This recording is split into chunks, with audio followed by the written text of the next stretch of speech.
अस्सलाम वालेकुम dear students, this is Talha Bhatti और आप लोग देख रहे हैं मेरा यूट्यूब चैनल इटेवॉन अकेडमी। जी डियर स्टूडेंट्स, एमटी के लेक्चर सीरीज में आज का जो लेक्चर हमें स्टडी करना है वो है प्रोकैरियोट्स वर्सेस यूकैरियोट्स। मतलब हमने prokaryotic cell and eukaryotic cell में डिफरेंस स्टडी करना है। एंड मैंने इस लेक्चर में प्रोकैरियोटिक एंड यूकैरियोटिक सेल में कितने डिफरेंस बनते हैं वो हर पॉइंट को डिस्कस किया है। And hope so you like this, and if you like this video please hit that subscribe button and join our community of motivated learners. तो start करते हैं।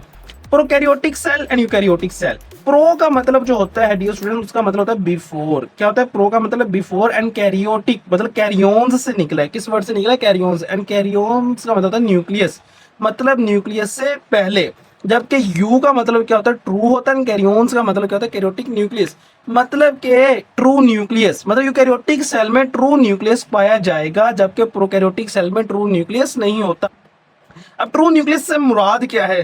ट्रू न्यूक्लियस कहते हैं बच्चों कि न्यूक्लियर मटेरियल दोनों में होगा, दोनों सेल्स में। लेकिन ट्रू न्यूक्लियस उसे कहेंगे कि न्यूक्लियर मटेरियल भी हो, साथ बच्चों क्या हो? न्यूक्लियर इन्वेलप भी हो। क्या हो बच्चों? Nuclear envelope. अब न्यूक्लियर इन्वेलप क्या होती है? न्यूक्लियर इन्वेलप से मुराद ये है कि मिम्ब्रेन हो, मतलब न्यूक्लियर मिम्ब्रेन हो, outer membrane and inner membrane. मतलब न्यूक्लियस क्या बच्चों?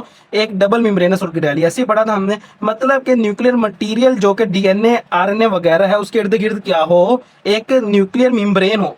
जो अगर मिम्ब्रेन होगी तो ट्रू न्यूक्लियस होगा। मतलब आप ये देखो, इस डायग्राम में भी देख सकते हैं, एक प्रोकैरियोटिक सेल दिखाया गया है, एक यूकैरियोटिक सेल दिखाया गया है। मतलब ये क्या? बैक्टीरियल सेल है। इसके अंदर भी न्यूक्लियर मटेरियल है। ये क्या बच्चों? उसका डीएनए।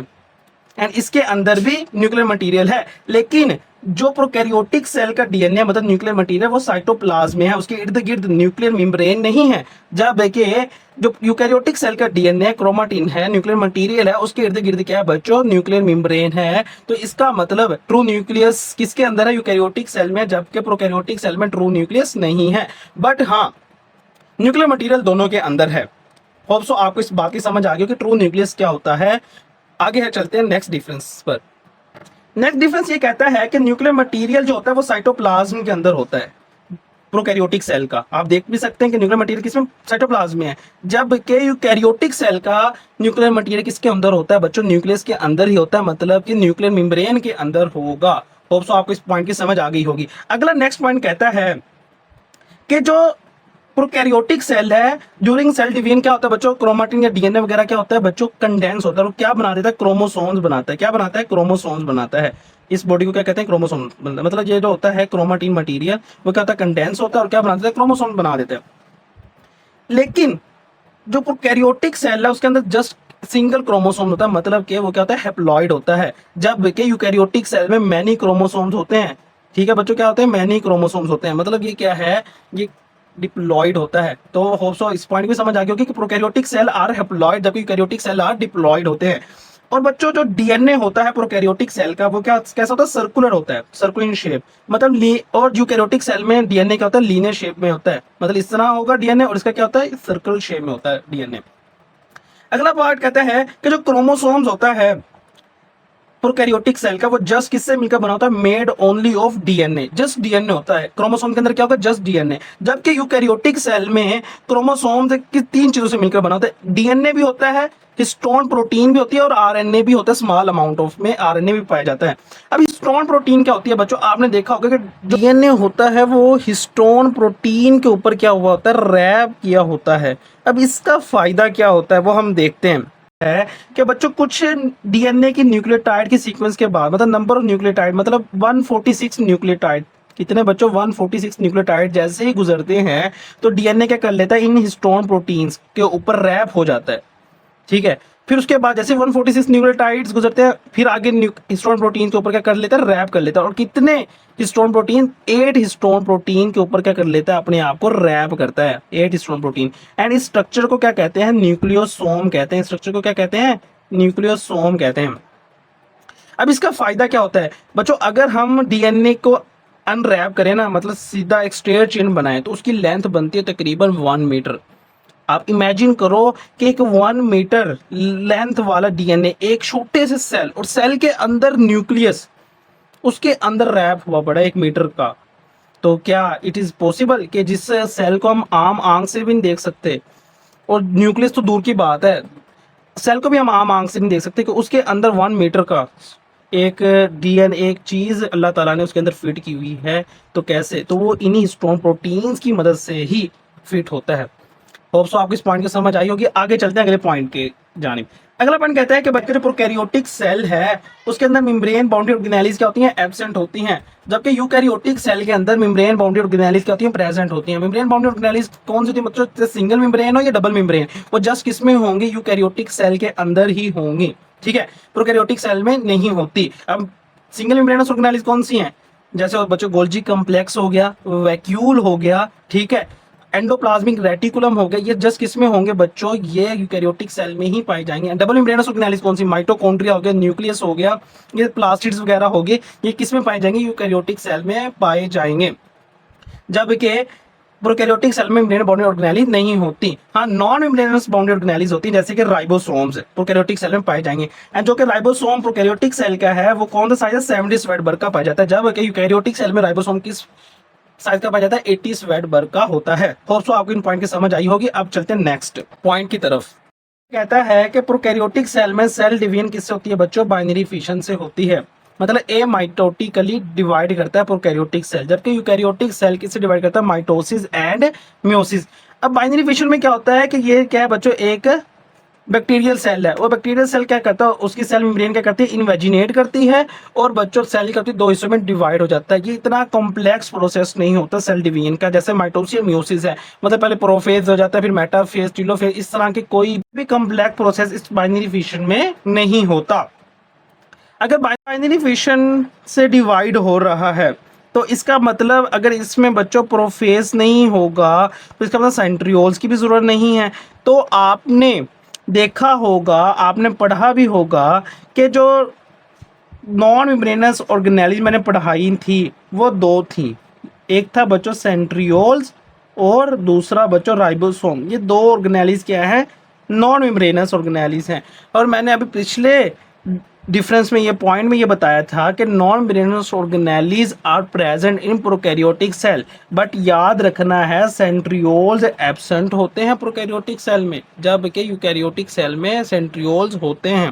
ठीक है, तो आपको इस पॉइंट की भी समझ आ गई होगी। अब नेक्स्ट पॉइंट कहता है कि सेल वॉल प्रोकैरियोटिक सेल में पाई जाती है, यूकैरियोटिक सेल में भी पाई जाती है, लेकिन इसकी कंपोजिशन में डिफरेंस होता है। अगर प्रोकैरियोटिक सेल की बात करें तो प्रोकैरियोटिक सेल वॉल किससे मिलकर बनी होती है बच्चों, पेप्टिडोग्लाइकेन से मिलकर बनी होती है। इसका दूसरा नाम म्यूरिन भी है। पेप्टाइड का मतलब क्या होता है बच्चों, प्रोटीन्स मतलब अमाइनो एसिड, इससे बच्चों अमाइनो एसिड, एंड ग्लाइकेन का मतलब कार्बोहाइड्रेट्स, मतलब प्रोटीन्स एंड कार्बोहाइड्रेट्स के यूनिट से मिलकर सेल वॉल बनी होती है किसकी, प्रोकैरियोटिक सेल की। अब ये होते हैं बच्चों सब यूनिट्स मिलकर ऐसे है ना, क्या होते हैं, मिलकर बनाते हैं इसकी सेल वॉल। तो इन सब को कलेक्टिवली किसका नाम दिया जाता है, सर्कुलस का नाम भी दिया जाता है। मतलब सेल वॉल को सर्कुलस कलेक्टिवली क्या जाता है, सर्कुलस इन प्रोकैरियोटिक सेल, ये भी याद रखना है आपने। लेकिन याद रखना है कि प्रोकैरियोटिक सेल में बैक्टीरियल सेल की एक ऐसी स्पीशी है जिसमें सेल वॉल एब्सेंट होती है, वो कौन सी है, माइकोप्लाज्मा। अब ये आपकी बुक में मैं दिखाता हूं, आपकी बुक में भी लिखा है, बुक की लाइन है।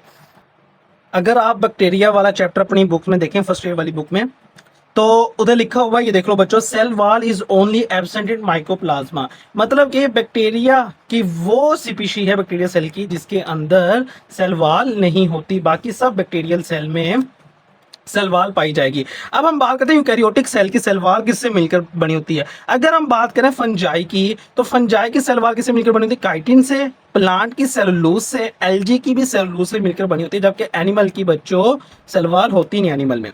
अब अगला प्रश्न करते हैं कि अगला डिफरेंस क्या है। तो बच्चों है कि साइटोस्केलेटन प्रोकैरियोटिक सेल में एब्सेंट होता है, जबकि यूकैरियोटिक सेल में साइटोस्केलेटन क्या होता है, प्रेजेंट होता है। एंड साइटोस्केलेटन का काम क्या होता है बच्चों, ये सपोर्ट करता है, सपोर्ट प्रोवाइड करता है सेल को, जबकि ये प्रोकैरियोट्स में एब्सेंट होता है, जबकि यूकैरियोट्स में प्रेजेंट होता है। अब उसका अगला पॉइंट कहता है फ्लैजेला की बात करता है। फ्लैजेला क्या है बच्चों, हेयर लाइक अपेंडिजेस होती हैं बच्चों, क्या होती हैं, हेयर लाइक अपेंडिजेस, जो कि किस में मदद करती हैं, मूवमेंट में मदद करती है, सेल को मूव करने में मदद करती हैं। अब प्रोकैरियोटिक सेल में फ्लैजेला होता है, यूकैरियोटिक सेल में भी फ्लैजेला होता है, लेकिन इसकी कंपोजिशन मतलब कि किससे मिलकर बना होता है वो डिफरेंस होती है। उसका डिफरेंस है कि बच्चों प्रोकैरियोटिक फ्लैजेला किससे मिलकर होता है, फ्लैजेलम प्रोटीन से मिलकर बना होता है। ये क्या यूकैरियोटिक सेल है और ये क्या है बच्चों, फ्लैजेला है। मतलब हेयर लाइक अपेंडिजेस होती है जो कि सेल मेम्ब्रेन से निकल रही होती है। इसको क्या कहते हैं, फ्लैजेला कहते हैं। और किसमें हेल्प करता है, ये मूवमेंट में मदद करता है। जबकि यूकैरियोटिक फ्लैजेला, यूकैरियोटिक सेल का फ्लैजेला किससे मिलकर बना होता है, ट्यूबुलिन प्रोटीन से। याद रखना है, इसके किससे मिलकर बना होता है, फ्लैजेलम प्रोटीन से, इसके ट्यूबुलिन प्रोटीन से। अब यूकैरियोटिक सेल में आप सोच रहे हो सर हमने तो फ्लैजेला नहीं देखा, अभी हमने इस डायग्राम में तो आपने बनाया नहीं फ्लैजेला, तो यूकैरियोटिक सेल में कहाँ पर होता है फ्लैजेला। तो तो अगर आप थोड़ा सा अपना माइंड लगाए रिप्रोडक्टिव सिस्टम वाले चैप्टर में, तो आपने पढ़ा होगा स्पर्म। स्पर्म का स्ट्रक्चर क्या होता है बच्चों, स्पर्म का एक होती है हेड होती है, एक क्या होता है हेड होता है, और एक क्या होती है टेल। एंड टेल किससे मिलकर बनी होती है, फ्लैजेला से। एंड फ्लैजेला, स्पर्म सेल के अंदर क्या होता है, फ्लैजेला होता है। और ये किससे मिलकर बना होता है, ट्यूबुलिन प्रोटीन से मिलकर बना होता है, जो कि स्पर्म को किस में मूव मदद करता है, मूवमेंट में मदद करता है। अगला पॉइंट मोस्ट इंपॉर्टेंट है कि जो रेस्पिरेशन जो होती है प्रोकैरियोटिक सेल में, वो कहाँ होती है, वो उसका बताना है बच्चों। रेस्पिरेशन क्या होती है, respiration is a process through which energy क्या होती है, जनरेट होती है। मतलब ग्लूकोज की क्या होती है, ब्रेक डाउन होती है, और एटीपी क्या होती है, जनरेट होती है। बट आपको यूकैरियोटिक सेल का तो पता है कि कहाँ होता है बच्चों, प्रोसेस माइटोकॉन्ड्रिया में होता है। Always power house of the cell है, पावर हाउस है सेल का माइटोकॉन्ड्रिया, पावर हाउस है सेल का। जबकि प्रोकैरियोट्स में रेस्पिरेशन कहाँ होती है बच्चों, ये दो जगह पे होती है। मतलब plasma membrane and mesosome.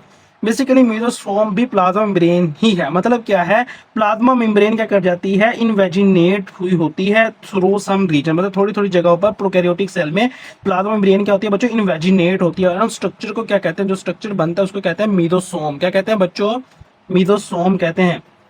And इस मीजोसोम में क्या होता है बच्चों, वेरियस एंजाइम पाए जाते हैं, और वो एंजाइम क्या करते हैं, रेस्पिरेशन में हेल्प करते हैं। And through these enzymes energy क्या होती है, जनरेट होती है, रेस्पिरेशन का अमल होता है। होप सो आपको ये वीडियो पसंद आएगी एंड आपके कंसेप्ट काफी ज्यादा क्लियर हो गए होंगे। If you like this please hit that subscribe button and join our community of motivated learners.